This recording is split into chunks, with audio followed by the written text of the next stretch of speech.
This is instruction for Workbook 9.6. It's going to be a brief video and it's a review, but I'm going to highlight again what to do with the zeros.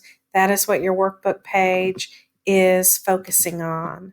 So, when you have a problem that has a zero in it, just remember that anytime you multiply by zero, you get zero. So 3 times 4 is, I hope you said 12. We put down the 2. We carry the 1. 3 times 0 is 0 plus 1.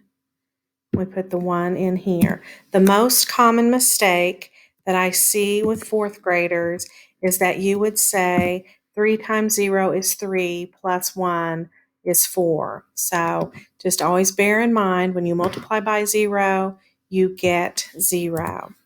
So then we say 3 times 3, and that is 9. And 3 times 1 is 3.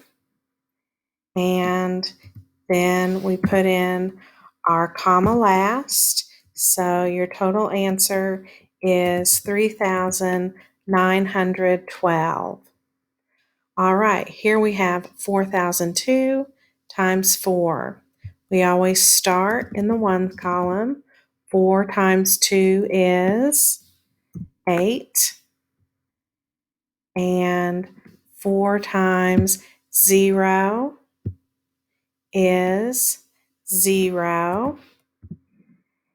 And 4 times 0 is 0.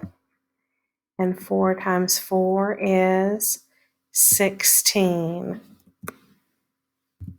And then we want to put our comma in last. We start at the ones column and go 3 places, 1, 2, 3.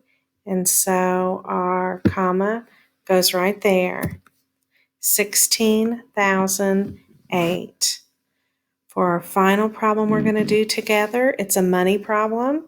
So we're going to remember at the end of this, instead of putting in a comma, we're going to put our decimal point and our dollar sign. If you do not put the decimal point in, I will take a point off. 6 times 0 is 0. 6 times 5 is 30. Put down the 0, carry the 3.